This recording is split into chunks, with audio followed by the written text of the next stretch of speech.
இயேசுவில் பிரியமான சகோதர சகோதரிகளை, செல்வர் இறையாட்சிக்கு உட்படுவதை விட ஊசியின் காதில் ஒட்டகம் நுழைவது எளிது.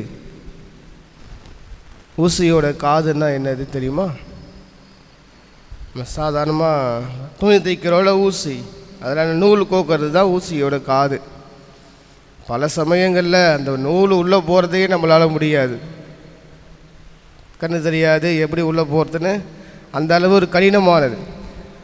அப்படி அதுவே கடினமாக இருக்கின்ற போது அது உள்ள ஒட்டகமே உள்ளே போயிட்டு வர அளவுக்கு மிக எளிது செல்வர்கள் விண்ணரசுக்குள் புகுவது என்று சொல்லுங்கள். அப்படி என்றால் இந்த காரியம் நடக்கவே நடக்காது. ஊசியின் காதில் ஒட்டகம் நுழையவே முடியாது. இந்த காரியம் நடக்கவே நடக்காது.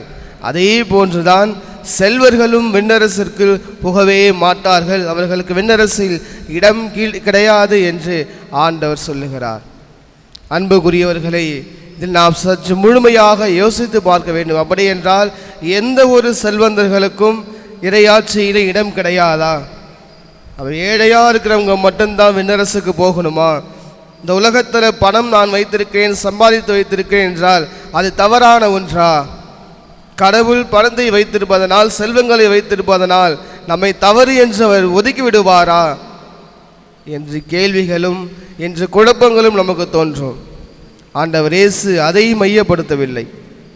ஆண்டவர் இயேசு சொல்லுவது, நேற்றைய வாசகத்தை நாம் வாசிக்கும் போது அந்த சிறுவன், ஒரு இளைஞன் ஒருவன் வந்து கேட்கிறான், இறையாட்சிக்கு போகணும்னா என்ன செய்யணும்? எல்லா கட்டளையும் கடைபிடிக்கிறேன், அதையும் தாண்டி என்ன செய்கிறது? உன்கிட்ட இருக்கிறது எல்லாத்தையும் வித்துட்டு என்கிட்ட வந்து பின்தொடர். ஆனால் அவன் முக வாட்டத்தோடு போகிறான். ஏனென்றால் அவனிடம் செல்வம் அதிகமாக இருந்தது என்று. அதே போன்றுதான் ஆண்டவர் இயேசு சொல்லுது, உன்னிடம் கொடுக்கப்பட்டிருக்கிற செல்வங்கள், அது பணமாக இருக்கலாம், பொருளாக இருக்கலாம், அறிவு செல்வமாக இருக்கலாம், இல்லை எனக்கென்று தனிப்பட்ட முறையில் தந்திருக்கின்ற திறமைகளாக இருக்கலாம். எதுவாக இருந்தாலும் சரி, செல்வம் என்றால் வெறும் பணத்தை மட்டும் மையப்படுத்துவது கிடையாது. என்னிடம் இருக்கின்ற அறிவு செல்வங்களாக இருக்கலாம், இல்லை திறமையாக இருக்கலாம். எப்படிப்பட்ட நிலையில் நான் செல்வங்களை வைத்திருக்கிறேனோ அந்த செல்வங்களை வைத்து பிறருக்கு என்னால் என்ன செய்ய முடிகிறது? பிறருடைய வாழ்க்கையில் என்னால் வளம் பெற முடிகிறதா? அவர்கள் துவண்டு போயிருக்கிற நேரத்திலே என்னால் தூக்கிவிட முடிகிறதா? இப்படி செய்கிறாய் என்றால் நீ வைத்திருக்கிற செல்வம் சரியான செல்வம். இதை வைத்து விண்ணரசுக்குள் புக முடியும். நான் எதையுமே கண்டுக்காமல் நான் மட்டும் நல்லா இருந்தால் போதும், என்னுடைய குடும்பம் நல்லா இருந்தால் போதும், வேறு யாரும் எப்படி போனால் எனக்கு அதை பற்றி எந்த கவலையும் இல்லை என்று சுயநலப்போக்கோடு நான் செல்வங்களை சேர்த்து வைக்கிறேன் என்றால் அவர்கள்தான் விண்ணரசுக்குள் செல்ல முடியாது. திறமையாக இருந்தாலும் என்னுடைய திறமையை வைத்து நான் பிறருக்கு எதை கற்றுத்தருகிறேன்? என்னுடைய அறிவு செல்வத்தை வைத்து நான் பிறருக்கு எதை கற்றுத்தருகிறேன்? எதுவுமே கற்றுக் கொடுக்காமல் ஒரு PhD வரைக்கும் நான் படிச்சிருந்தாலும் அது சுத்தமான ஒரு வேஸ்ட். ஆனால் அதுவே ஒரு சாதாரண ஒரு 10ஆம் கிளாஸ் படிச்சிருக்க கூட அவங்களுக்கு தெரிந்ததை பிறருக்கு சொல்லி தருகிறார்கள் என்றால் அவர்கள்தான் செல்வந்தர்கள், அவர்கள்தான் விண்ணரசுக்குள் புகுவார்கள்.